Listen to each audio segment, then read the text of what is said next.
Muy buenas tardes a todos quienes nos acompañan. A nombre del IES les damos la bienvenida al lanzamiento de la edición número 11 de nuestra revista semestral Punto y Coma. Nosotros siempre en este contexto, cuando presentamos algún libro del IES o algún número de nuestra revista, comentamos de que se trata de un evento que significa una alegría para todos nosotros. En este caso, la alegría es doble. Por un lado, estamos cumpliendo 5 años desde que Punto y Coma sale a la luz, por decirlo así, y además porque se trata de un número que, dado que el tema central que trata es educación, continúa una reflexión que es muy relevante para nuestro instituto y que hemos desarrollado previamente en otras entregas. Hace alrededor de un año estábamos presentando el libro Enseñar entre Iguales de Daniel Mansuy, pero no es el único ejemplo. En otros números de la revista Punto y Coma se han tratado aspectos, asuntos relevantes vinculados al desafío educacional. Pablo Ortúzar ha publicado libros y textos vinculados a la materia, en libros colectivos previos del IES. La cuestión educacional ha aparecido de modo tal de que este número de algún modo consolida, cristaliza una reflexión que viene desarrollándose hace muchos años al interior del IES.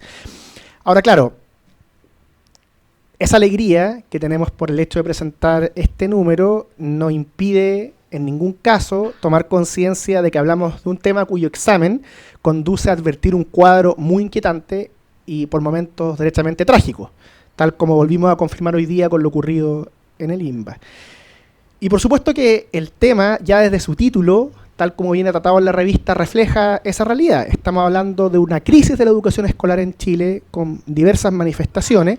Y para reflexionar al respecto tenemos un panel de lujo que también nos alegra y al cual agradecemos mucho estar aquí con nosotros justamente para presentar este número de Punto y Coma. Ellos van a conversar sobre algunos de los temas que se analizan en este ejemplar de nuestra revista: la irrupción de la violencia, el debilitamiento de la autoridad al interior de la sala de clases, la decadencia de la educación pública, los efectos de las reformas llevadas a cabo bajo el segundo gobierno de Michelle Bachelet, los mitos y verdades en torno a la libertad de enseñanza en Chile, los nuevos desafíos que significa para los padres y para los profesores el auge de las redes sociales y las tensiones que trae consigo. En fin, son muchos los temas que ameritan una reflexión profunda y ese es el propósito que busca inspirar, al cual busca colaborar este nuevo número de Punto y Coma. Yo quisiera simplemente, antes de dar paso a Joaquín Castillo, subdirector del IES y editor de la revista, quien va a moderar este panel, quisiera agradecer a todos quienes hacen posible esta actividad.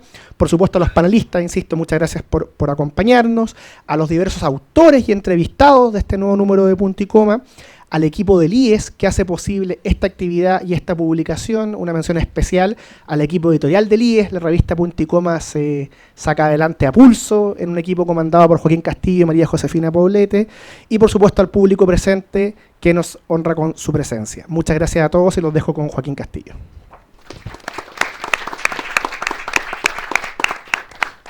Muchas gracias, Claudio, por esas palabras. Quiero enfatizar el agradecimiento a todos los que nos acompañan el día de hoy, especialmente a los colaboradores de la revista, que veo algunos aquí, autores que uno persigue infatigablemente durante varias semanas y meses para que esta revista pueda hacer lo que es, y que siempre aceptan además las correcciones y cosas que uno le propone en el proceso de edición, y eso son a los primeros que hay que agradecer para que esto vea la luz. Quiero agradecerle también, como dijo Claudio, a los 3 presentadores de este número. Voy a hacer una brevísima reseña y vamos a seguir en ese mismo orden para poder iniciar esta conversación. Me acompaña Raúl Figueroa, abogado y magíster en Derecho, ex ministro de Educación y académico de la Universidad Andrés Bello. También está a su lado Consuelo Iturrieta, psicóloga y directora de Política Educativa de Educación 2020. Y por último nos acompaña Tomás Recart, ingeniero y magíster en Administración Pública, fundador y director ejecutivo de Enseña Chile. Muchas gracias por acompañarnos. La idea es que conversemos algunos de los muchos temas que plantea la revista, los invito también a todos los que están acá a poder no solo comprarla, sino suscribirse también a la revista, que les puede llegar a domicilio todos los semestres. Pero la idea es tomar solo algunos de estos temas a partir de las presentaciones que van a hacer ustedes, así que van a tener unos minutos iniciales y después yo tengo algunas preguntas preparadas, pero estoy seguro que con las exposiciones también van a ir saliendo otras cosas. Así que seguimos en ese mismo orden. Raúl, por favor. Buenísimo, bueno, voy a acercar el micrófono, ¿se escucha ahí? Sí. Muchas gracias, Joaquín. Muy buena, estamos muy bien acompañados, así que gracias al panel, gracias, Claudio, por la invitación. Primero, felicitaciones por la revista, no solo por este número, sino que por la revista en general. Voy a ser honesto, me leí primero los otros artículos y después me leí los de educación, estaban re buenos, así que es un gran esfuerzo. Hacer una revista periódica es un esfuerzo relevante, porque siempre el primer número sale con muchas ganas, pero el desafío es el número 2, digamos, y el 3 y el 4, así que felicitaciones. Esto ya estamos en el 11, claro, no, un hit total. Así que muchas felicitaciones. A ver, yo quisiera hacer primero una mirada bien global, bien general, porque entiendo que vamos a tener después espacio para conversaciones más específicas, y quiero destacar 3 aspectos de este volumen en particular de la revista, que trata, como decía Claudio, sobre educación y específicamente sobre la crisis educacional en el ámbito escolar que lamentablemente vive nuestro país y que yo comparto ese diagnóstico. Lo primero es agradecer ya no solo el esfuerzo editorial, sino el hecho de darle prioridad a un tema que lamentablemente ha dejado de ser prioritario en el debate público. Creo que a la hora de identificar los aportes de este esfuerzo que está haciendo el IES, el que a mí más me hace sentido hoy día es haber tenido el tino de identificar en la educación una prioridad urgente y la necesidad entonces de volver a instalar la política educativa como una cuestión necesaria de debate y más que de debate, de gestión y de acción en nuestro país. La falta de priorización sobre asuntos que son urgentes y de los cuales depende no solo el presente y el futuro de los alumnos, sino que también el destino de nuestro país, creo que es muy lamentable. Y hemos visto cómo, por razones, claro, surgen temas que se van tomando la agenda, y eso es inevitable. El tema de la seguridad se cruza incluso lamentablemente con problemas graves que tenemos en educación. Lo del INBA hoy día es un lamentable botón de muestra. Pero el hecho de que surjan temas que vayan capturando la agenda debiese ser considerado un desafío para las autoridades, en tanto cuanto cómo hacerse cargo de esos temas que van capturando la agenda por razones evidentes, como es el tema de la seguridad, sin dejar de lado aspectos esenciales de la política que no pueden dejar de ser tratados. Y lo que hemos visto, y es parte al menos de mi diagnóstico, vamos a ver qué tan de acuerdo estamos, es que en educación tenemos 2 problemas graves.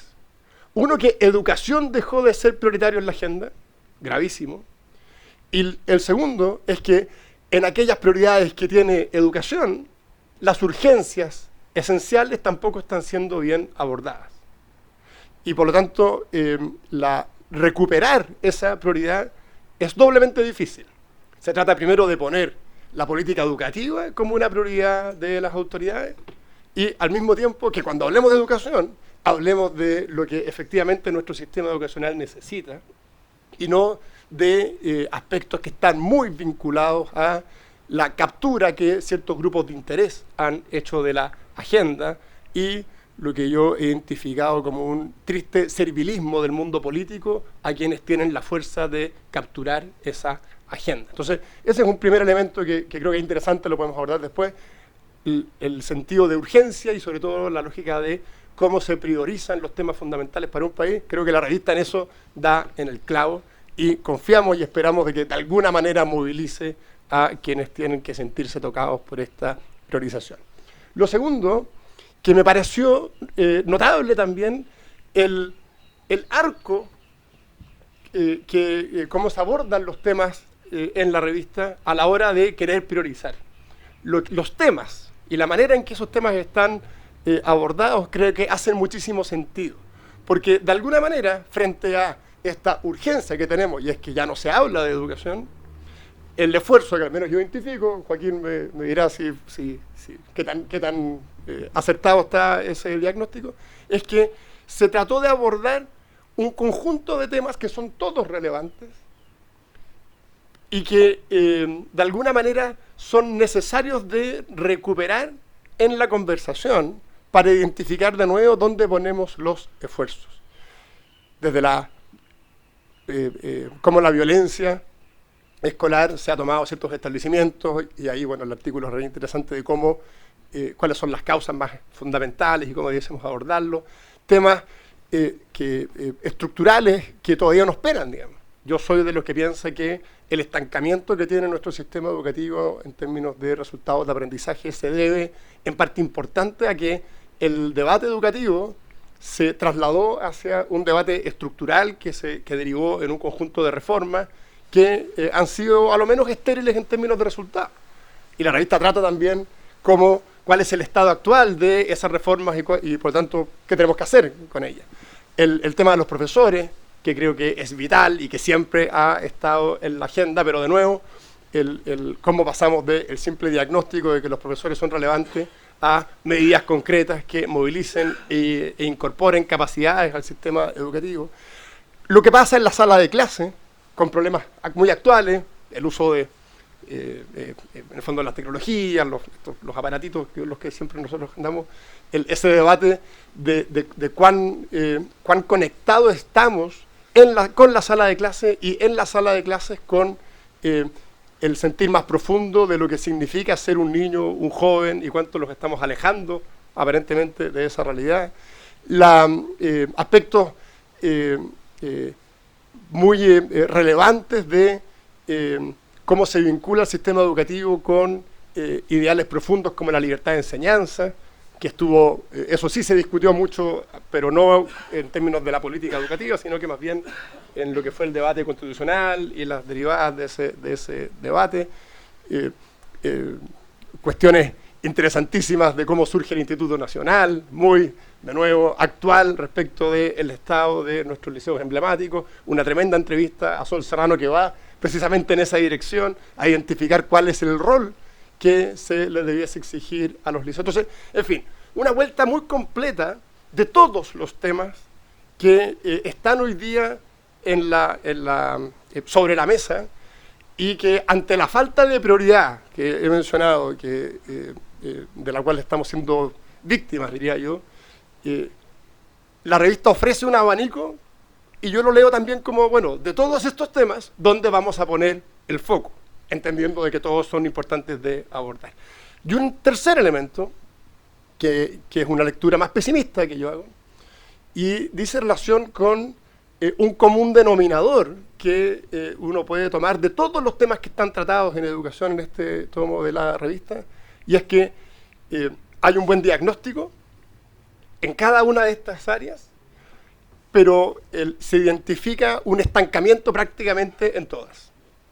Es decir, cuando hablamos de violencia, cuando hablamos de qué es lo que debe ocurrir en la sala de clases, cuando hablamos de las reformas estructurales y sus efectos, cuando hablamos de qué es lo que se espera de nuestros establecimientos emblemáticos, bueno, en fin, cada uno de estos ámbitos, la sensación con la que uno se queda luego de leer los artículos, que son todos muy potentes, es que estamos estancados.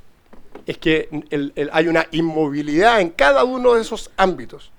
Y por lo tanto, ya no es solo una cuestión de que estos temas no sean prioritarios, sino que incluso si los ponemos como prioridad, el esfuerzo que el país deberá hacer para, sobre la base de ese diagnóstico, tener resultados positivos y salir del estancamiento que hasta ahora es muy evidente, al menos en materia de resultados de aprendizaje. Pero si uno mira todos los artículos, te das cuenta que tenemos un estancamiento muy profundo en cómo interpretamos el alma de lo que debiese ser el sistema educativo, y por lo tanto el llamado, hay un llamado expreso, ¿cierto?, hablemos de educación, pongámoslo como una prioridad, pero hay también, yo identifico un llamado más tácito, ¿cierto?, que es un poco describir un cierto escenario desolador en todos los ámbitos que abordan o que implican el sistema educativo. Y eso creo que ciertamente quienes estamos en este debate creo que lo sentimos, ¿cierto? Pero al leerlo como que se hace muy evidente y por lo tanto, si bien deja un sabor un poquito más amargo, lo tomo sí como una picana, digamos, ¿eh? como una manera de activar a quienes consideramos que la educación es un motor de movilidad social que no se puede nunca dejar de lado, a quienes entendemos que cada vez que se deja de hablar de educación y que se deja de actuar en educación, son generaciones completas las que sufren las consecuencias de esa inactividad y por lo tanto lo interpreto como un llamado a la acción, a la gestión y a poner no solo la importancia de la educación como un elemento de consenso, sino que a trabajar en los aspectos específicos que nuestro sistema educativo necesita para asegurar libertad, para en el marco de esa libertad poner el foco en qué es lo que pasa en la escuela y para poniendo ese foco tener la tranquilidad que los niños no solo van a aprender, sino que se van a desarrollar en plenitud y por esa vía van a acceder a mejores oportunidades. Eso sería como una mirada global, después entraremos en los detalles. Muchas gracias, Raúl.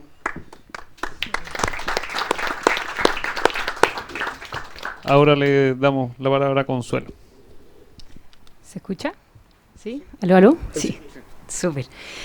Bueno, también agradecer a Claudio y a Joaquín por la invitación y de ser parte de este panel junto a Raúl y a Tomás. Y yo voy a leer un poquito, confieso, para poder contarle cómo fue mi lectura de esta revista, que sin duda fue muy desafiante, me requirió mucho análisis y creo que también requiere mirar con perspectiva el fenómeno educativo para...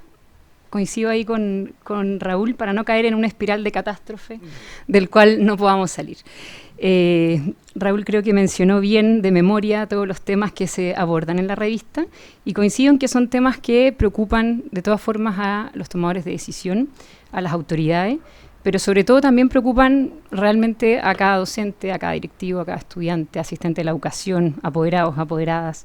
Y desde mi rol en Educación 2020, veo que hay una vorágine y hay muchos temas críticos que están pasando, pero también estos temas críticos están pasando en medio de mucha resiliencia, de oportunidades, de experiencias significativas y también de buenas noticias, no todo como en esta espiral de catástrofe. Entonces yo también espero contribuir con algunas impresiones a este debate y así como las 3 ideas de Raúl, yo traje 5 ideas. Ya. 5 ideas, algunas coinciden. La primera idea, en mi lectura de la revista, como para presentarla, es el entendimiento, la propuesta que hace la revista de entender la violencia como un fenómeno social que impacta en la escuela. Y ahí me remito al primer capítulo de Svensson y al ensayo de Catalina Siles, que nos invitan a instalar la pregunta de la autoridad en el centro antes incluso que el de la violencia misma. Svensson, luego de listar los hechos icónicos de violencia estudiantil, desliza preguntas que permiten comprender la relación entre violencia, autoridad y el rol de la escuela. Destaca una pregunta que dice: ¿cuál de estas formas de violencia escolar son nada más que el reflejo de problemas que exceden con creces a las instituciones educativas? En consonancia con lo que mencionó Tomás en la entrevista a La Tercera hace un par de semanas y lo que hemos dicho como Educación 2020 en otros momentos, debemos salir de la trampa de culpar a la escuela o de victimizarla, el otro extremo, ¿no? Ni culpable ni víctima. La escuela vive día a día el problema de la violencia de una autoridad malentendida o en algunos casos desplazada. Y porque sí, también coincido en que la situación es muy preocupante y como bien dice el mismo Svensson, precede a las manifestaciones estudiantiles que se citan y hoy con las perspectivas que da el tiempo no es posible comprender cómo llegamos al mencionado episodio del jarro de agua lanzado a María Música a la ministra Jiménez, que se menciona varias veces en la revista. Los colegios, escuelas y liceos viven un fenómeno social que les excede en causas y en posibilidades de solución.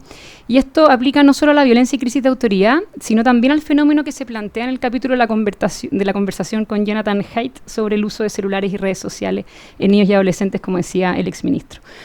Me gustó mucho la frase de Svensson que dice que hemos cargado sobre la educación la solución de todos los problemas sociales y todas las formas de violencia empiezan a verse como su tarea. Y ante esto creo que un eje gravitante en este escenario, y que creo que es importante poner sobre la mesa, tiene que ver con la incapacidad que hemos tenido los adultos de relacionarnos de manera respetuosa y también hacia los niños, niñas y jóvenes. Por mencionar 2 datos, en la segunda encuesta nacional de polivictimización que UNICEF lanzó este año, se señaló que la violencia hacia niños, niñas y adolescentes por parte de sus cuidadores principales, ni siquiera de alguien caminando por la calle, de sus cuidadores principales, ha tenido un aumento en los últimos 6 años, pasando de un 35 a un 39%, y en la encuesta del PIS observa que el 57%, más de la mitad de los niños y niñas entre los 5 y 12 años, es víctima de agresiones psicológicas en su crianza por parte de cuidadores principales. Es decir, nuestra forma de vincularnos no ha hecho otra cosa que modelar varias de las manifestaciones agresivas que se listan de nuestros niños, niñas y jóvenes. Son manifestaciones de lo que han visto y aprendido. Svensson critica la reacción del Colegio de Profesores ante el caso del jarro de agua de María Música, la ministra Jiménez, específicamente por defender que las consecuencias que enfrentara la estudiante tuvieran un propósito pedagógico, y critica esta idea del propósito pedagógico. Desde mi punto de vista, exigir un propósito pedagógico no es no enfrentar consecuencias. Así como el respeto a la autoridad no significa necesariamente sumisión o pasividad, el propósito pedagógico es entender cuál es el rol de la escuela y su posición de autoridad, que es enseñar a personas que son menores de edad, que están ahí para aprender, desarrollarse y construir sociedad, como dijo el ministro al final.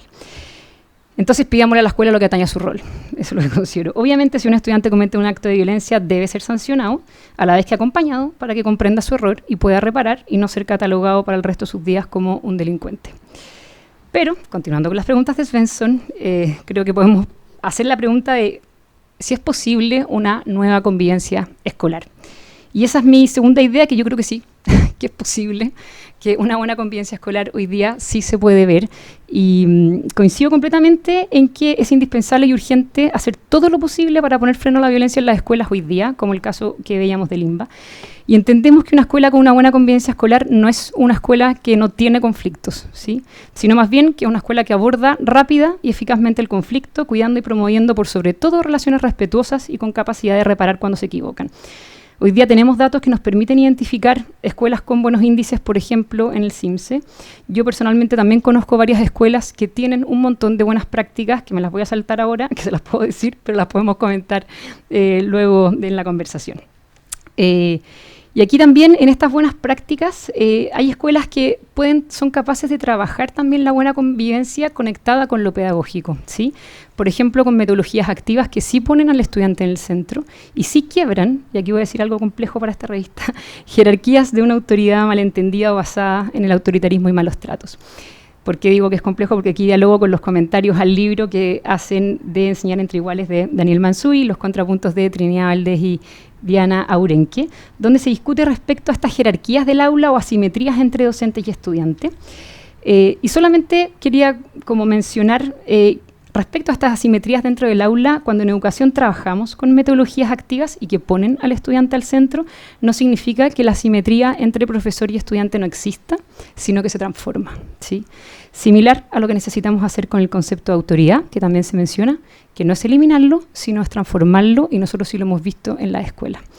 Catalina Siles termina su ensayo, que está al final de la revista, sobre el libro de Carlos Peña, señalando que la familia y la escuela coinciden en, y aquí abro comillas, la capacidad de abrir horizontes vitales a sus miembros, acogiéndolos y al mismo tiempo orientándolos para conducirse en ellos mediante el sano ejercicio de la autoridad. Y en el caso docente, y esto conecto con mi idea 3, esto implica una autoridad que claro que ejerce un poder, pero es un poder que es distinto, que es responsable y que está al servicio de lo y la estudiante. Mi idea 3 es que los docentes requieren un mayor apoyo transversal y constancia en las políticas públicas, y aquí también conecto o dialogo con lo que decía Raúl respecto a esta constancia en las políticas públicas y a la falta de fuerza que esto requiere. La entrevista de Sol Serrano aborda un montón de heridas docentes, entre ellas el haber declarado culpables a los docentes de la mala calidad educativa sin leer los procesos sociales donde se masificó la educación sin inversión. Y el capítulo de Francisca Figueroa, que aquí está, acerca de las reformas docentes me fue de especial interés. Y comienza explicitando lo que todos deberíamos saber de memoria, y que también lo menciona el último capítulo de Daniel Rodríguez, que los profesores son el factor más relevante para lograr la calidad educativa. Y aquí quiero coincidir en parte el diagnóstico que hace Francisca sobre la necesidad de valorar la docencia. Lo que no coincido es con la afirmación respecto a que no hemos hecho nada para avanzar en esa dirección. Al contrario, en su mismo ensayo, Francisca da cuenta de los avances y que a mi juicio fueron muy significativos para la política pública del país. puede que aquí no estemos de acuerdo con el ministro, pero el año 2016 se promulgó la ley de carrera docente con un acuerdo de amplia mayoría y se vislumbró como prioridad nacional. Discutimos acerca de los tiempos lectivos, no lectivos, acerca de tramos de expertise, sueldos y otro. Y el año pasado, y aquí sí coincido, el PNUD publicó el primer informe de evaluación de esa ley, el que correspondía a los 6 años desde su aplicación, con recomendaciones de mejora a esa política, pero por alguna razón no ha pasado nada al respecto. Al menos de lo que yo sepa. Y aquí coincido en que estamos al debe, desde Enseña Chile, desde Elige Educar y otras organizaciones de la sociedad civil, hemos puesto este tema una y otra vez sobre la mesa y todavía no tenemos respuesta, no sabemos, o podemos preguntarnos dónde hay recursos para lograr escuelas de pedagogía que sean de excelencia y referentes internacionales, los procesos de, dónde están los recursos para procesos de inducción a la docencia, la formación continua, el apoyo socioemocional, dónde está la carrera directiva. Hay bases desde donde construir, pero tenemos que impulsar esto con mucha mayor fuerza por todos los gobiernos. Y haciendo conversar los capítulos de Svensson, de Arauz con la entrevista a Sol Serrano, de Francisca, podemos pensar que si queremos proponer una autoridad nueva, debemos pensar en un rol docente nuevo y su autoridad. La académica Katia Araujo, el 2022, publicó un informe con los resultados de una encuesta nacional, que se los recomiendo, de autoridad, y donde se señala que apenas el 3% de los encuestados reconocía a los docentes como una figura de autoridad. El 3%. Entonces, esto es muy, muy bajo. Tenemos que trabajar con y para los docentes que hoy tenemos, que en su mayoría son buenos profesores y que necesita una sociedad que confíe en ellos, que les colabore y que no los ponga solamente al centro de las críticas. En relación a este rol, también sugiero la lectura de del capítulo de Joaquín Castillo respecto a la vocación pedagógica de Gabriela Mistral. Joaquín aquí expone una visión como excelsa de la docencia en las palabras con una alta misión espiritual, una íntima relación con el amor. Desde la poesía y los escritos de Mistral, la lectura de Joaquín me llevó a pensar también en dos cosas. Uno, en el riesgo de romantizar la profesión docente desde esas palabras, porque también coincido en que la docencia requiere una vocación y un acto de entrega brutal, pero obviamente que romantizar ese rol también tiene el riesgo de convertirla en una profesión como la que aspiran, una especie como de héroes sin capa, ¿verdad? Y lo segundo que me llevó a pensar dicho artículo tiene que ver con cómo Joaquín entrelaza las tres ideas que expone, que es muy interesante y se los recomiendo, y cómo deja entrever que la propuesta de Gabriela Mistral ve en la educación un doble rol. Y aquí conecto con mi cuarta idea. Gabriela Mistral identifica este desarrollo individual y también la importancia de la educación para la construcción de la sociedad que queremos. Entonces, mi cuarta idea es preguntémonos por qué sociedad queremos construir desde la educación, ¿sí? Y con esas respuestas o con esos consensos promovamos esas políticas de largo plazo y esas prioridades que mencionaba el ministro. Seguramente vamos a tener diferencias en torno a la pregunta de qué sociedad queremos construir, no me cabe ninguna duda, pero obviamente podemos ponernos de acuerdo en algunos puntos mínimos comunes en los que podamos trabajar en alguna agenda convocante que nos movilice. Nosotros en Educación 2020 buscamos hacer incidencia política constantemente para resguardar también políticas que se trabajen a largo plazo, que estemos constantemente siendo ese Pepe Grillo, y acá hay otras organizaciones que también lo hacen, que nos permitan ayudar a mantener el trabajo como sostenido en el tiempo y no que cada gobierno ponga sus prioridades en la agenda y que quizás no sean las prioridades que tenemos que abordar. Yo creo que acá igual vamos a coincidir todos en que queremos una sociedad donde nos relacionemos de manera respetuosa, dialogante, empática y constructiva, que sepa resolver conflictos de manera pacífica, que ponga al profesor como un actor clave y fundante dentro del sistema, y entendido que este rol clave está en el desarrollo de las personas y la sociedad que estamos construyendo. ¿Qué hacemos para eso entonces? Y ahí es donde digo, pongámonos en la vereda para construir. Leamos el capítulo de Daniel Rodríguez desde La Esperanza, digo yo. Daniel critica duramente las reformas, dos reformas específicamente, que es la ley de inclusión y el sistema de admisión escolar, considerando que no tienen consecuencias en la calidad educativa, que también lo dijo el ministro. Yo creo que todavía no podemos afirmar eso.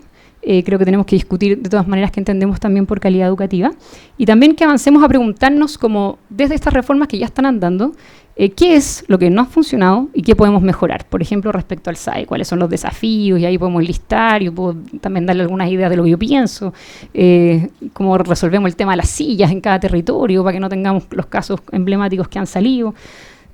Pero obviamente hay problemas de fondo en los que podemos discutir, por ejemplo, cómo avanzamos a que tengamos más colegios buenos que sean atractivos para más familias y no que tengamos a todas las familias peleando por poquitos establecimientos.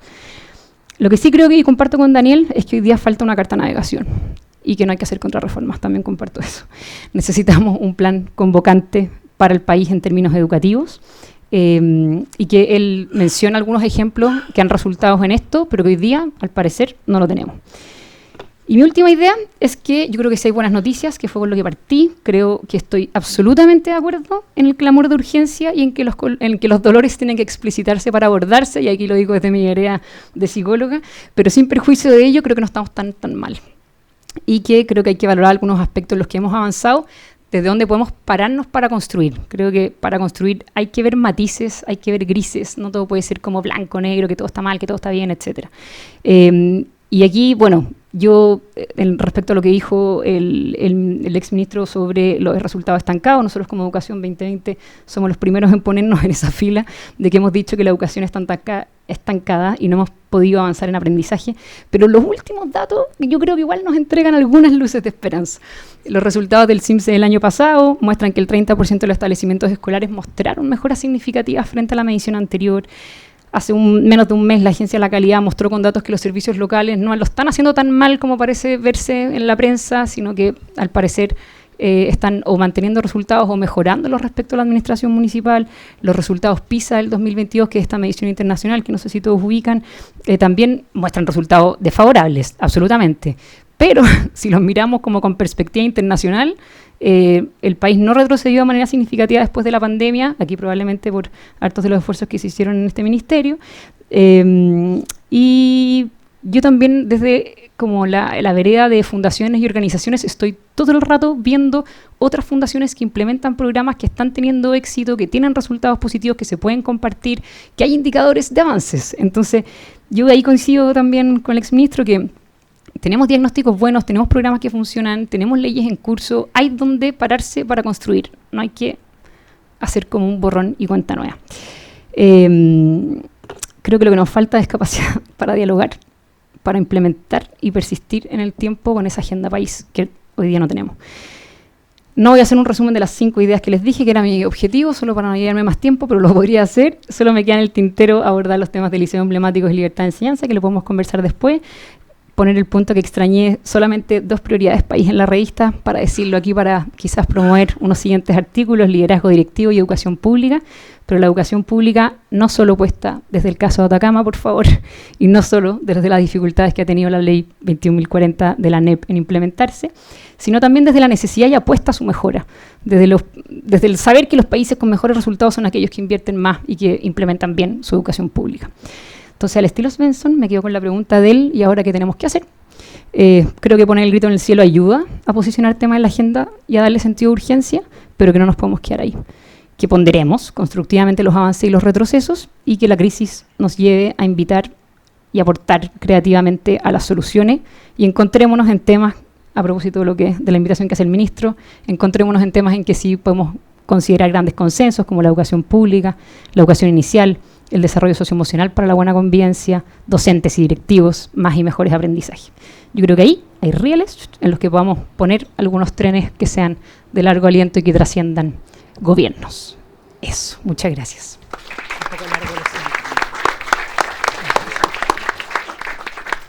Muchas gracias, Consuelo, por tu exposición. Ahora pasamos con Tomás. Muchas gracias.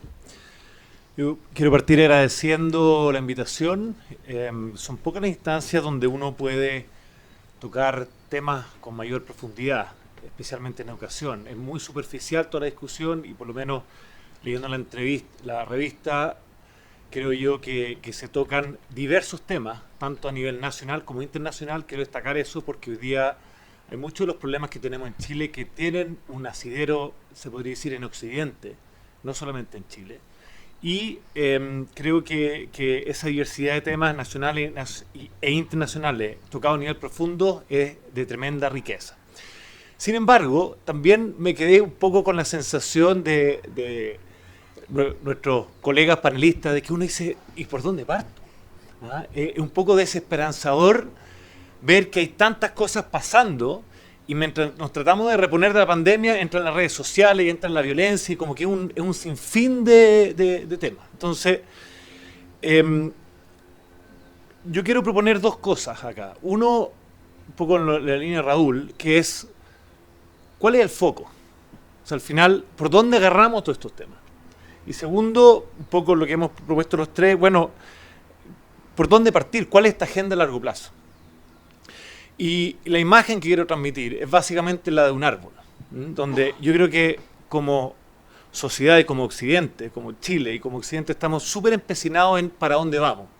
Hablamos de lo socioemocional, la habilidad del siglo XXI, hablamos del coding, hablamos de la inteligencia artificial. O sea, si uno trabaja en educación y va a los seminarios, cada 3 de 4 hablan de inteligencia artificial. Yo creo que eso no está mal. Sin embargo, lo que quiero plantear acá es que tenemos que volver a los fundamentos, tenemos que volver a las raíces. No olvidar que el árbol, si no tiene raíces profundas y sólidas, se cae. Y creo que lo vimos hace un par de meses aquí en Chile con el eucalipto, ¿verdad? De que sopló el viento y yo por lo menos ayudé a varios amigos a sacar el eucalipto de los jardines, arriba de las casas, porque fue la escoba. Y eso es lo que está pasando en educación. Son eucaliptos que no tienen raíces y se caen arriba de las casas una y otra vez porque estamos hablando solamente de esto y no estamos hablando de las raíces. Dejen proponer 4 raíces que yo creo que están en el libro, pero que hay que pulir y mostrar más. Uno, que el foco tiene que ser el aprendizaje. O sea, en educación, si el aprendizaje no es un foco, nos vamos a cualquier lado. Y cuando hablo de aprendizaje, para ser súper claro, me refiero a esta definición que sacó la UNESCO hace un tiempo, de hecho ahora la cambió, pero el aprendizaje no solamente de saber, de conocer y hacer, sino que también ser y convivir. Son esos 4 aprendizajes que define la UNESCO como fundamentales. El ser, el conocer, el hacer con lo que conozco y el convivir. Esos son los 4 aprendizajes que deberíamos enfocarnos. ¿Por qué? Oxford sacó un estudio hace poco que habla de qué ha pasado en el mundo en estos últimos 60 años. Y la verdad que aunque se han hecho muchas reformas, y esto es lo que nos está pasando en Chile, de reforma, recursos, metodología, etcétera, y distintas modas, no ha generado muchos resultados, no ha movido la aguja del aprendizaje. ¿Por qué? Porque el aprendizaje no es el foco. Es tan sencillo como eso. Si nosotros como país no ponemos, y aquí Raúl una pequeña como doble clic, yo creo que educación no es el centro, es el aprendizaje el centro. Porque hablamos de educación y todos tenemos una mente distinta, ¿qué es lo que es educación? Entonces, trabajando en colegios de mucha vulnerabilidad, no saben leer, no saben sumar, no saben restar. ¿De qué libertad estamos hablando si no podemos leer un libro? Entonces, primera raíz, el foco. Y el diagnóstico, ahí yo creo que efectivamente hay tipo de esperanza, pero si uno ve los últimos 15 años de Chile, desde el punto de vista de PISA, no hemos mejorado. Prácticamente nada, y hemos invertido el triple y muchas reformas. Sin embargo, algo lo quiero dejar sobre la mesa. Chile fue el país que más mejoró en calidad y en equidad, según PISA del 2000 al 2009, ojo. Porque había un norte, había un foco. Las políticas quizás no eran las mejores. Yo por lo menos creo que no eran las mejores.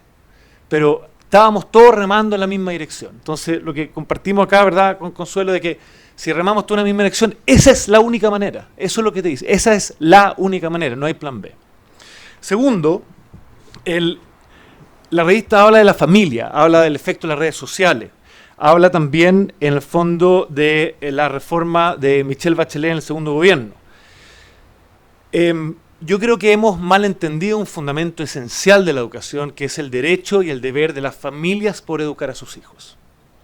¿Por qué? Porque lo confundimos con la ley de inclusión, con el SAE, y aunque tiene algo que ver, yo creo que algo mucho más profundo. El derecho y el deber de las familias por educar a sus hijos. Educar no significa elegir la escuela solamente, es elegir todo lo que rodea a tu niño y niña. Y por ende, eso implica que tú eliges los valores con el cual tú quieres educar a tu hijo.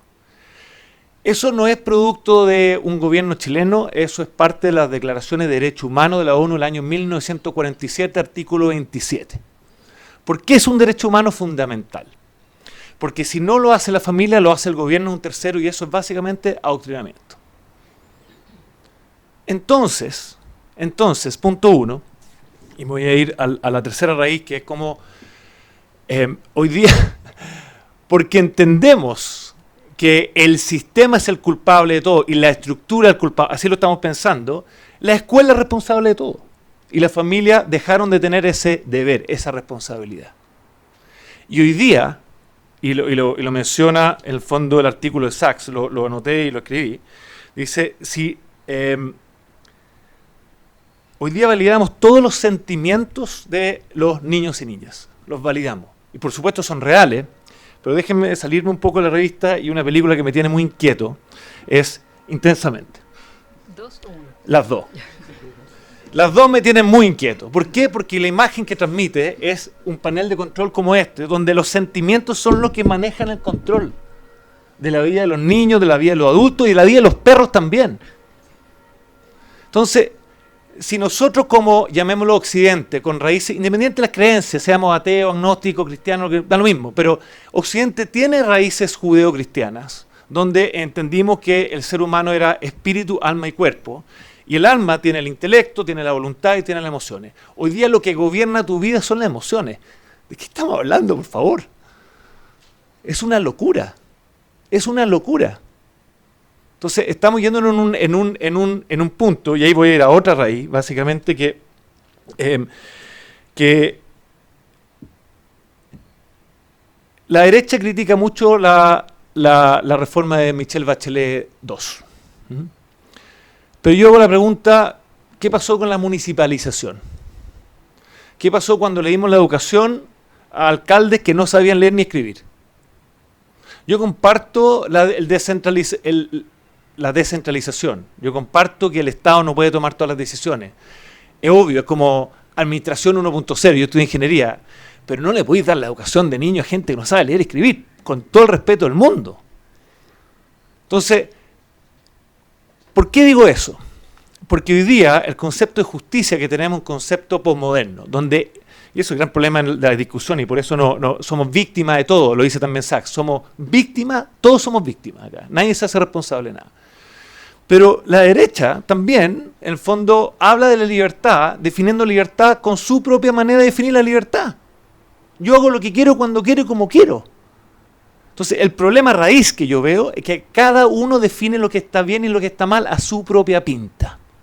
Y ahí no nos vamos a poner de acuerdo nunca. Entonces, tenemos que tener esas conversaciones un poco más profundas, quizás filosóficas. ¿Quién determina lo que está bien y lo que está mal? ¿Cada uno a su propia pinta o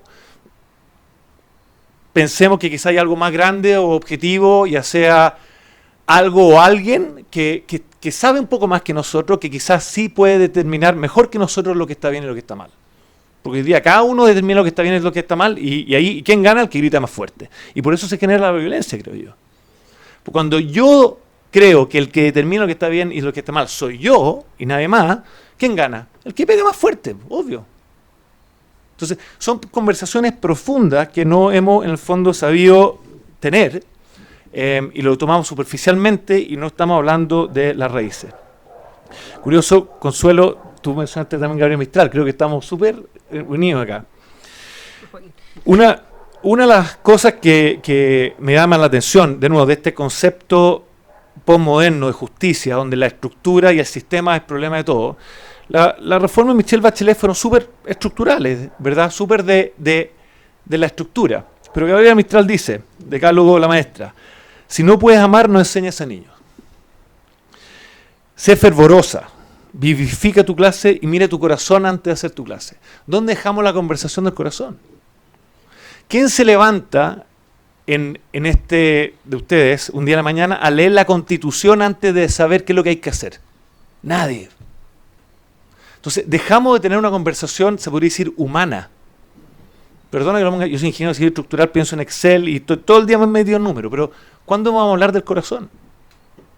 ¿Cuándo vamos a hablar de las profundidades del corazón? Hoy día ya hemos dejado de tener esas conversaciones. Esas son parte de las raíces que hemos dejado de conversar. Y para resumir, las raíces que yo propongo, que son causa de los problemas que plantea la revista, son la falta de foco. 2, la concepción de justicia, que es todo básicamente posmoderna, que es todo producto del sistema, de la estructura, y no de mi responsabilidad. Dejamos de tener responsabilidad de cualquier cosa. El sobretecnicismo que conlleva eso.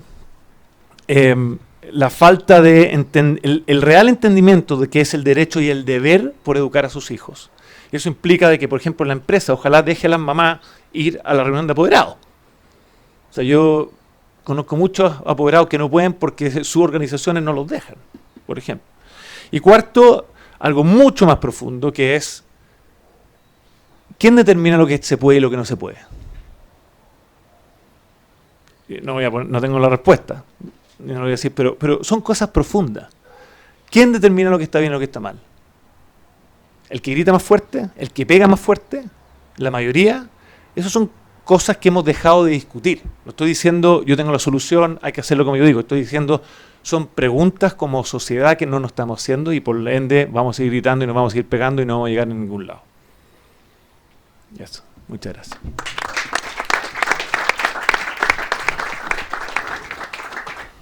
Bueno, muchas gracias por sus exposiciones. Es difícil moderar este panel porque hay muchas preguntas en muchos niveles, algunas más abstractas, otras más concretas, unas más de las estructuras de política pública, otras también hablándole al corazón que tiene que estar presente en todo proceso educativo.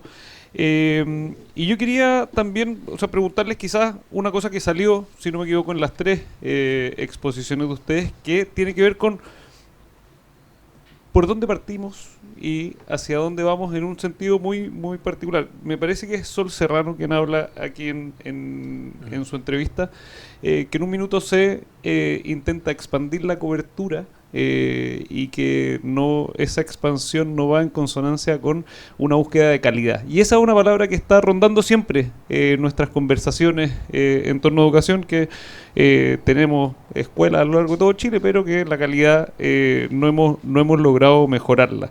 ¿Qué tan relevante es esa pregunta, ese concepto por la calidad, y cuánto acuerdo creen ustedes que es posible encontrar si es que la planteamos como algo que tiene que estar en el centro, junto con otras cosas, de esa hoja de ruta? Podemos partir con esa conversación. También, si quieren responder algo, por supuesto, siéntanse con la libertad de hacerlo. Partimos con Raúl. Buenísimo, gracias. Me acuerdo hace unos 10, 12 años atrás, que vino Eric. ¿Se escucha ahí o no? Hay que poner el micro. Ahí sí. Vino en una de las tantas visitas que ha hecho Eric Hanuschek a Chile. Eric Hanuschek es un académico, que de hecho fue él el que, junto a otros, hizo este análisis al que se refirió Tomás, de cómo Chile había sido uno de los países que más había mejorado en un ciclo de tiempo, junto con Brasil y Letonia, creo que eran los tres. Bueno, le preguntamos a Hanuschek, era un tema sobre docentes. Bueno, ¿qué es lo que hace un buen profesor? Y la respuesta fue brutal. Nada de lo que ustedes miden, dijo. Esa fue su respuesta. Y es interesante porque se vincula con lo que pregunta Joaquín, en el fondo. Bueno, hablamos de calidad. Bueno, ¿qué es lo que es la calidad? Entonces, ¿cómo medimos la calidad? ¿Cómo nos ponemos de acuerdo en eso? Ciertamente es muy complejo. Pero hay ciertos elementos que creo que nos permiten dar con ese foco en el que tengo la sensación, estamos todos de acuerdo en que hay que dar con un foco y hay que ponerse de acuerdo en ese foco y hay que trabajar por ese foco. Yo comparto que el foco esencial del sistema educativo deben ser los aprendizajes. Por varias razones. Uno, porque es aquello lo que los padres con mayor naturalidad debiesen delegar en un tercero, digamos. Los padres son principales educadores de sus hijos, pero todos los que somos padres también reconocemos rápidamente cuáles son nuestras principales limitaciones como educadores. Y si bien hay que contribuir en todo, da la impresión de que los niños aprendan es algo bastante más esencial de la escuela, ¿cierto? Porque los padres no tienen necesariamente todas aquellas habilidades, voy a llevarlo al extremo, digamos, más profesional, digamos, para que los niños puedan aprender. Entonces, de todas las cosas que se le exigen a la escuela, lo principal que se les debe exigir es que efectivamente los niños aprendan.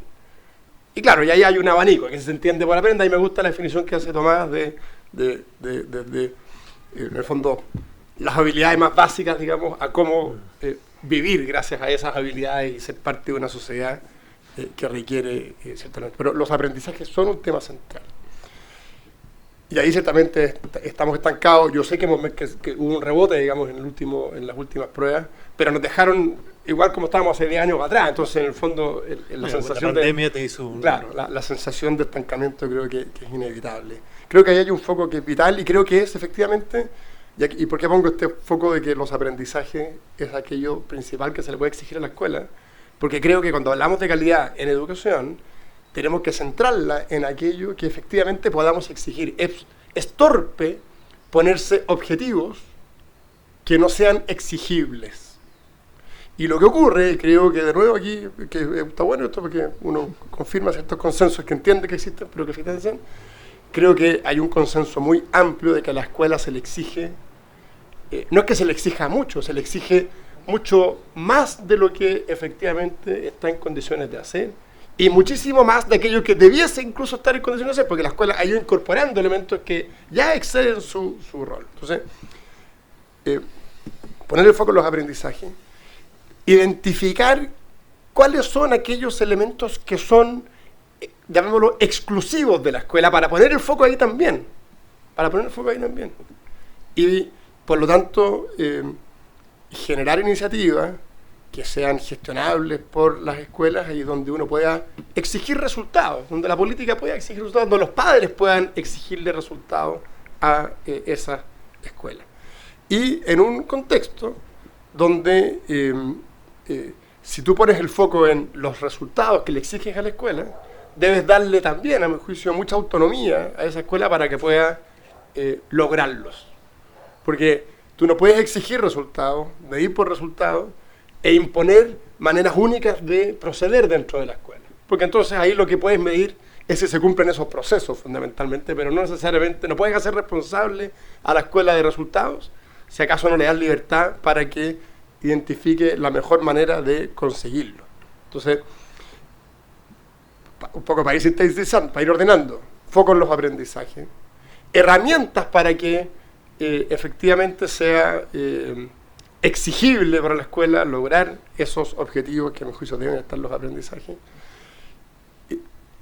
Y entender, yo comparto lo que aquí se ha señalado, de que cuando se habla del derecho y deber de los padres, claro, es mucho más amplio, ¿cierto?, que la simple posibilidad de escoger la escuela. Pero el hecho de escoger la escuela es una medida de calidad que yo encuentro de un altísimo nivel. Cuando una escuela es atractiva para las familias, es una gran señal de que lo está haciendo bien.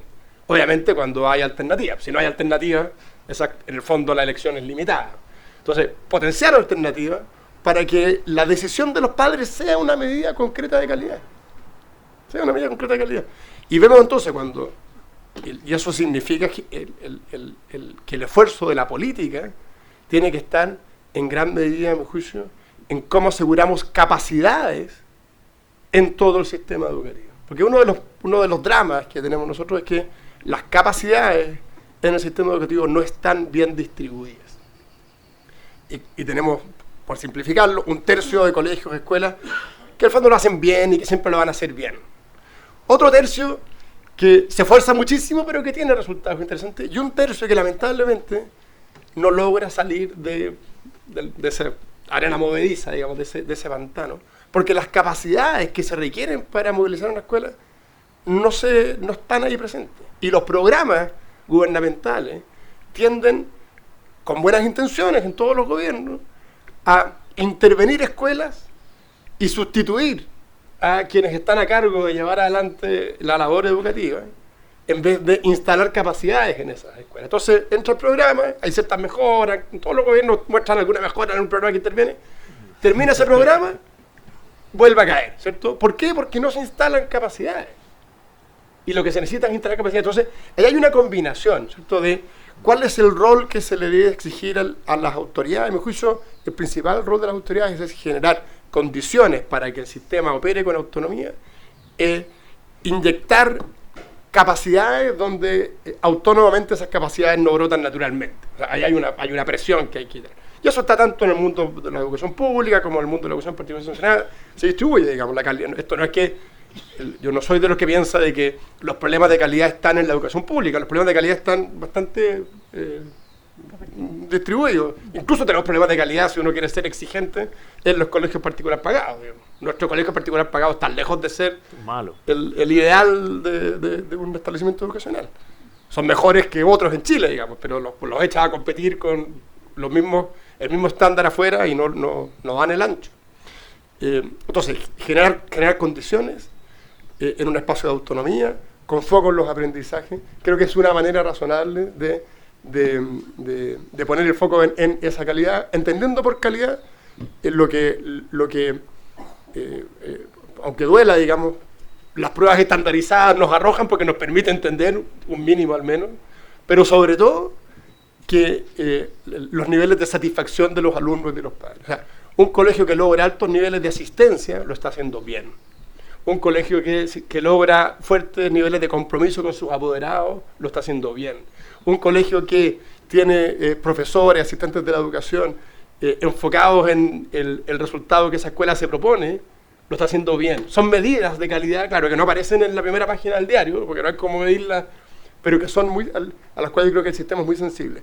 Y nunca exigirle a la escuela aquello que no le corresponde hacer, ni menos aquello que no está en condiciones derechamente de hacer, que yo creo que es parte importante del drama en el que nuestro sistema educacional se encuentra, porque claro, tienen que resolver todos los problemas de la humanidad, y eso ciertamente es algo que no va a pasar, y que no corresponde que pase tampoco.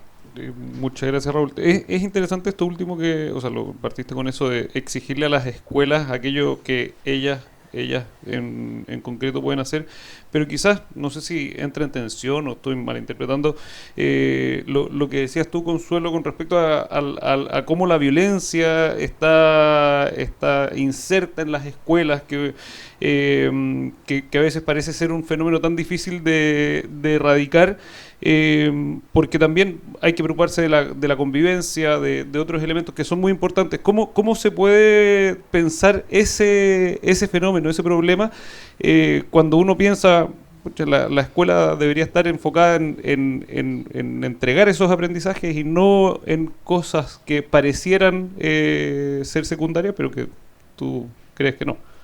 ¿Cómo dirías tú eso? Gracias. A ver, yo, como para aclarar, estoy súper de acuerdo que a la escuela no hay que pedirle lo que no le corresponde, y que pidamos lo que les decía antes, pidamos a la escuela lo que le corresponde a la escuela, pero sí, efectivamente la escuela vive todos estos problemas igual dentro, pues, y eso no podemos hacernos los ciegos, y de todas formas hay que hacerse cargo de alguna manera, ¿sí? Yo, para complementar y tratar de responderte, y como a diferencia de Tomás, no hay diferencia, pero me da risa que tú eres el ingeniero y pensaste en un árbol, yo soy la psicóloga y estoy pensando como en engranajes, ¿ya?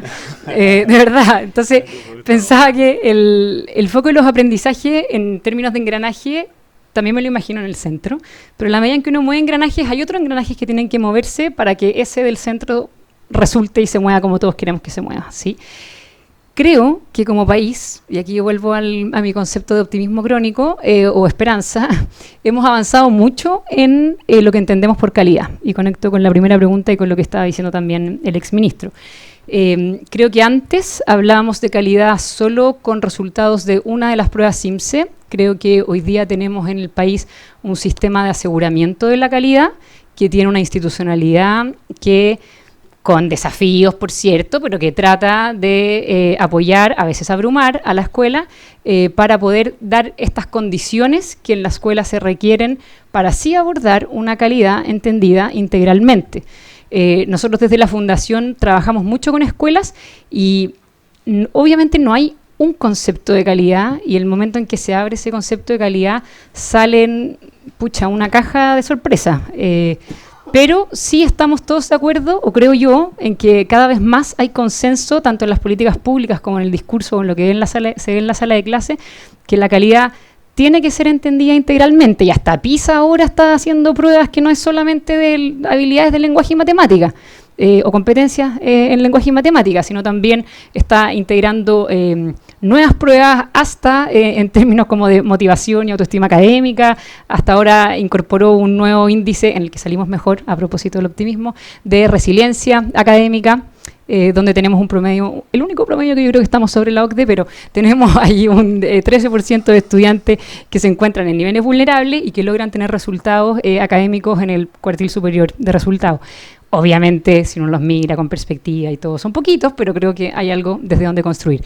Entonces, yo sí creo que a la escuela, como para cerrar, no es que hay que exigirle todo, pero sí la escuela, y conectándonos con el tema de la familia, es ese segundo lugar donde aprendemos a vivir y construir sociedad. Y por eso creo que es importante, desde el foco de los aprendizajes, no mirar estos aprendizajes, que sí creo que son el centro, solamente como el desarrollo de un individuo, sino estos aprendizajes con ese foco de Gabriela Mistral también, puesto en la construcción o en la pregunta de cuál es la sociedad a la que estamos construyendo a través de esos aprendizajes.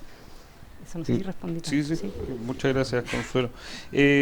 Hay una de las cosas que mencionaba Raúl al comienzo de su exposición era que es bueno que estemos hablando de educación en un contexto en que toda nuestra contingencia y los medios están hablando hace varios meses de cosas que no tienen nada que ver, que el caso Audio, los ministros de la Corte Suprema, ahora el caso Monsalve. Entonces me parece que alguien decía hoy día que hay una crisis que tiene que ver con, o sea, una crisis moral muy, muy importante y con la cual la escuela tiene que lidiar. Y una de las cosas que decías tú, Tomás, era el énfasis en la familia, o sea, la raíz esta, que es muy importante, pero que hoy día las escuelas parece que no pueden contar demasiado con esas familias porque son familias que están deshechas y que es un discurso que cae muy, muy fácilmente en un tono moralizante, pero que uno tiene que resistir eso a la hora de pensar las políticas públicas en educación. Entonces, ¿cómo ves tú ese desafío que tienen las instituciones que están pensando el engranaje o el sistema educativo cuando no se cuenta con esa instancia fundamental en el lugar en que uno debería tenerlo? Yo creo, Joaquín, que está siendo un poco categórico al decir no se cuenta. Ajá. Yo creo que, tomando lo que dice Consuelo y Raúl, deja poner otra pregunta sobre la mesa que para responder esa, que es, bueno, ¿qué se debiera esperar de la escuela? Delimitemos la responsabilidad de la escuela. Y eso te ayuda a definir también, entonces, qué es lo que es calidad. Y yo creo que lo primero es justamente poner sobre la mesa que solos no podemos, como escuela o familia. El otro día viene una autoridad importante de este país y me dice, bueno, ¿quién tiene la culpa, la escuela o la familia? Y digo, el problema es justamente que no hemos entendido de que solos no podemos. O sea, si no es familia con escuela, no existe. Segundo, es importante, de nuevo, aquí me salen los ingenieros, las matemáticas. En esos 13, 14 años de escolaridad, la mitad del tiempo está en la escuela, la otra mitad no. Si definimos aprendizaje como el ser, el hacer, el convivir y el conocer, en el ser y el convivir, y ahí entro a tu pregunta, el derecho y el deber de las familias por educar a sus hijos, yo lo que echo de menos en la gran mayoría de colegios, escuelas, liceos de Chile, en privados, particulares, subvencionados, municipales, es que ellos sean explícitos en cuáles son los valores que van a transmitir. Porque si no, uno se encuentra con una cantidad de cualquier cosa, en el fondo, en colegio. O sea, uno puede... tengo un amigo que me dijo que no quiero poner un ejemplo porque se puede pero uno tiene que saber qué valores se van a enseñar más allá de la matemática y más allá del lenguaje y cuáles no se van a enseñar. Porque hoy día en colegios públicos, privados, tú encuentras cualquier cosa. Y ahí entra en juego la libertad de enseñanza y el derecho y el deber de los padres por educar a su hijo, porque está bien que existen escuelas, sin embargo, claro, en muchos lugares, por ejemplo, se me viene a la mente Mejillón, hay un liceo, no puedo elegir, no puedo elegir. Pero ese liceo, pongámoslo, tiene que ser súper claro qué set de valores va a transmitir. Porque yo como familia no me quiero encontrar con sorpresas de A, B o C tipo. Y si no estoy de acuerdo con eso, bueno, tendría que ir a Antofagasta y hacer un esfuerzo, pero eso hoy día no está pasando. Y algo que yo critiqué mucho en el fondo borrador de Constitución, esta libertad de cátedra de profesores en enseñanza media. Eso no está en ningún país del mundo. Corríjame si estoy mal, pero eso viola derechamente lo que la Nación Unida declara como derecho humano. ¿Por qué? Porque si no es la familia el que transmite esos valores, lo pone así, es adoctrinamiento. Entonces nuestra Constitución iba a tener un adoctrinamiento legalizado. Entonces, de nuevo, pidamos a la escuela, no todo, pero que sea explícito en qué va a enseñar y qué no va a enseñar. Y ahí voy de nuevo al aprendizaje. Y quiero, esto no es blanco y negro. Enseñar Chile, el día más feliz para mí en Enseñar Chile es cuando entrevistamos a los estudiantes que tienen 25 años. se llama El Volver al Futuro. Tenemos todo esto como con la película, ¿verdad? Pero Volver al Futuro. ¿Por qué? Porque le entrevistamos, le decimos, ¿qué fue lo que pasó que tú hoy día estás acá y te conocimos en el colegio? No se lo decimos, era un desastre. Así, todo mal, nunca me obedeciste, todo era al revés, hiciste, imagínense las peores cosas, las hacían. ¿Qué es lo que pasó? Y una y otra vez, esos estudiantes te dicen exactamente lo mismo. Ese profesor, esa profesora fue un ejemplo para mí. A propósito de Gabriela Mistral, que ha salido mucho acá, enseña en todo tiempo, en el aula, fuera del aula, en el recreo. Eso es lo que ven los estudiantes. No es matemática, no es lenguaje, no es lectura. Sin embargo, si uno va a los colegios de mayor vulnerabilidad, esto es un dato nacional, en segundo medio el 3,6% está en el estándar de aprendizaje adecuado del CIMSE. 3,6% de un 20% de nuestra población. Estamos hablando de los estudiantes que fueron ese día de clase, porque la mitad le dijeron, ¿sabes qué más? No vaya, porque el día del CIMSE. Entonces, si eso, para mí eso es el primer peldaño de educación de calidad, pero vamos al primer peldaño. Y hoy día, si usted me dice en una frase qué es lo que deberíamos tener en Chile, Chile es un país que lee. Más específico, si no leemos, no hay libertad para aprender, para no ser víctima de las redes sociales que hoy día me capturan con todo tipo de populismo, de derecha, izquierda, los narcos, todo eso. Entonces, por eso calidad puede ser algo súper desarrollado, pero si no tenemos claridad de qué hace la familia, qué hace la escuela, y en los colegios más vulnerables, cuál es el paso 1, paso 2, paso 3, estamos bien complicados. Tercer tema.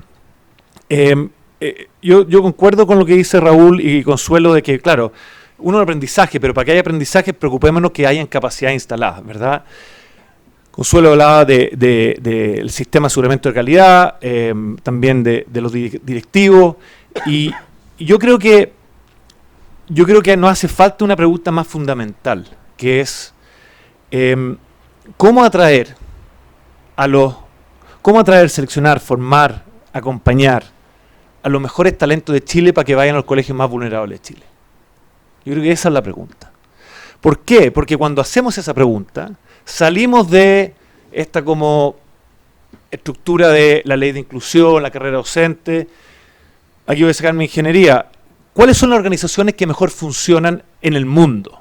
Independiente que sean educación, independiente que sean for profit, no for profit, iglesia, equipo de ajedrez, deporte. Son las decisiones, son las organizaciones donde las personas que están en el terreno toman decisiones. Hoy día en Chile, las personas que toman, supongamos que tienen las competencias, y hay muchas, obviamente no, las personas que están en el terreno no toman las decisiones. No pueden tomar decisiones. Y ahí, en el fondo, hay una discusión grande si la carrera docente te permite, ese sistema de aseguramiento de calidad te permite tomar decisiones. Yo no soy iluso en pensar de que hay directores que ojalá no tomen ninguna decisión, perdona que lo ponga así. Yo he estado en colegios donde el director es alcohólico. No puede tomar decisiones. Pero hay otros directivos que sí tienen que tomar decisiones y no los dejan. Entonces, lo hemos estructurado, sobreestructurado, centralizado todo, que hoy día no le damos alas a esas personas y no tiene que ver con educación. Al revés, educación es de las pocas industrias, no estoy diciendo que educación sea un bien de consumo, es de las pocas industrias que las personas que están en el terreno no toman decisiones. Y eso es una locura. Nunca ninguna escuela va a poder crecer si la gente que está ahí no toma decisiones. Tú no puedes atraer talento si no le dices a esa persona, usted va a tomar decisiones. Y ahí puedo seguir muchísimo más. ¿Quién toma las decisiones? Eso es clave para tener una educación de calidad.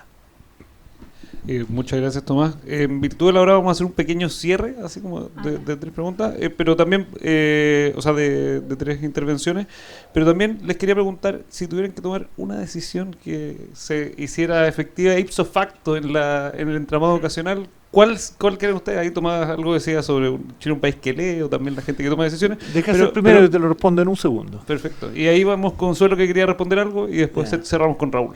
Chile es un país que lee. Chile es un país lector. Yo sé que educación de calidad es mucho más que eso, yo sé que educación es mucho más que eso, pero ese es el primer paso. Si Chile no lee, no sé si ustedes han ido a ver dónde se educó Gabriel Mistral, es un milagro que haya sido premio Nobel. ¿Y por qué? Porque tiene una biblioteca al lado y con la llave de la biblioteca. Y se iba para allá todos los días y leía todo lo que tenía que hacer. Ese debiera ser, yo creo, nuestra primera meta en común. Chile, un país que lee. ¿Respondo primero lo de antes o el mensaje? Dale como tú quieras. Autonomía, súper. Solo quería precisar dos cosas a propósito de tu intervención anterior, y ahí los prometo que mi mensaje final. A propósito de tu comentario sobre que los establecimientos debiesen transparentar sus valores, ¿sí? Yo creo que en Chile tenemos dos instrumentos que son claves para eso, y que hay también dificultades para implementarlo. Uno, que es el proyecto educativo institucional, que yo no sé si todos saben, pero todos los establecimientos del país debiésemos tener un proyecto educativo institucional con esos valores explícitos, digamos. Y además existen los planes de mejoramiento educativo, que es una planificación, como una carta Gantt, imagínense una estrategia que se revisa cada 4 años, y cada establecimiento la debiese revisar y proponer cómo llegar a ese objetivos que se propongan como institución educativa. Entonces ahí también hay algo desde donde avanzar. El problema es que muchas veces los tomamos solamente como aspecto o como tareas burocráticas, y se hace un proyecto educativo institucional como de una manera poco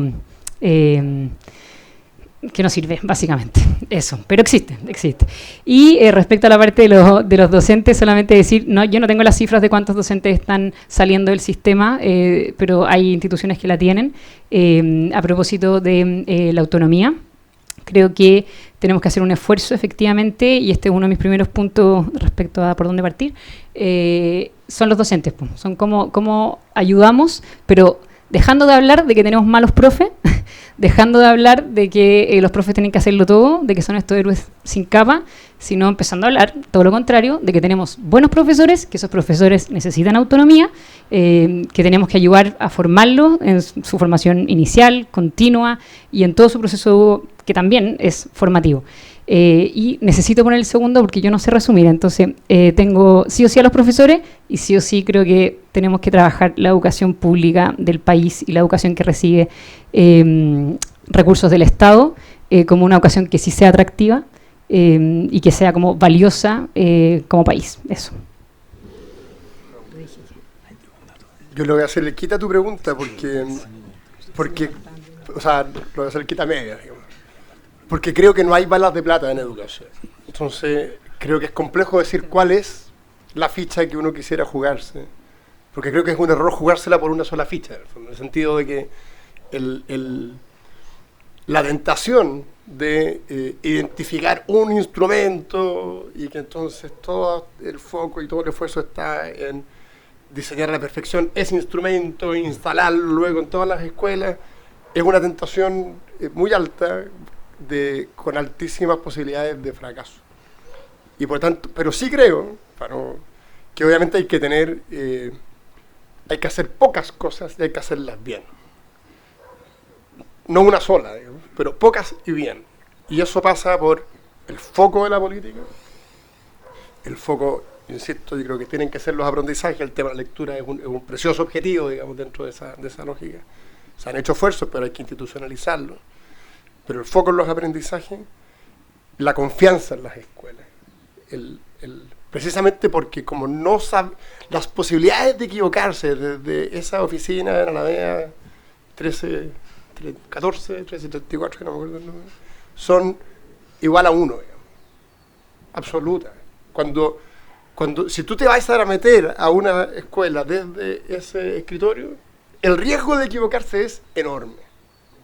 Y por lo tanto, a mi juicio, lo que disminuye ese riesgo es entregarle yo comparto mucho lo que dice Tomás, entregar la toma de decisiones en un marco razonable, obviamente, ¿no? Aquí estamos todos entre adultos, digamos, que entendemos lo que estamos hablando, en un marco razonable, empoderar a la escuela para que tome decisiones y que esa escuela sea atractiva para la comunidad a la cual le presta, que atiende en el fondo. Y eso es válido es muy válido incluso para la educación pública. Yo creo que una solución, digamos, razonable para el tema de los servicios locales de educación es poner el foco en la escuela más que en la gran estructura de la toma de decisiones burocrática, digamos. Porque las buenas intenciones son necesarias, son interesantes, son atractivas, pero son absolutamente ineficaces, digamos. No bastan las buenas intenciones, se necesitan buenas intenciones, necesitan capacidad, y esa capacidad la vamos a encontrar con muchas posibilidades en la escuela que arriba, y el esfuerzo de la política, a mi juicio, tiene que estar en inyectar capacidades en la escuela para que ahí se tomen las mejores decisiones, hagan de la escuela un espacio atractivo y pongamos el foco en aquello que le podemos exigir, y yo creo que efectivamente que los niños aprendan. Bueno, muchas gracias nuevamente a Raúl, a Consuelo y a Tomás por acompañarnos y comentar de manera muy interesante y muy profunda esta revista con un tema que además es urgente, y esperamos que el deseo de Raúl de que esto siga siendo un tema central en nuestras discusiones públicas se contribuya con este número de la revista. Solamente los quiero dejar invitados ahora a un cóctel, un vino de honor que vamos a tener para que podamos celebrar este nuevo número, y les quiero dejar también la invitación al próximo evento del IES, un coloquio que tendremos sobre crisis de seguridad y crimen organizado, hacia dónde vamos, donde participarán Felipe Arboe, Pilar Lizana y Guillermo Pérez, que va a ser el jueves 7 de noviembre a las 13 horas aquí en el IES. Y por último también los quiero dejar muy invitados a que puedan apoyar el trabajo que hacemos aquí en el IES por medio de la suscripción o la compra de la revista. También está el libro de Daniel Mansuy que publicamos el año pasado, Enseñar entre Iguales, que también toca este tema desde una lista distinta, y que con esa suscripción, con esa compra del libro, nos pueden estar ayudando a que sigamos también colaborando a las discusiones públicas desde el plano de las ideas. Así que muchas gracias y muchas gracias a todos ustedes, y los invito al vino de honor. Gracias.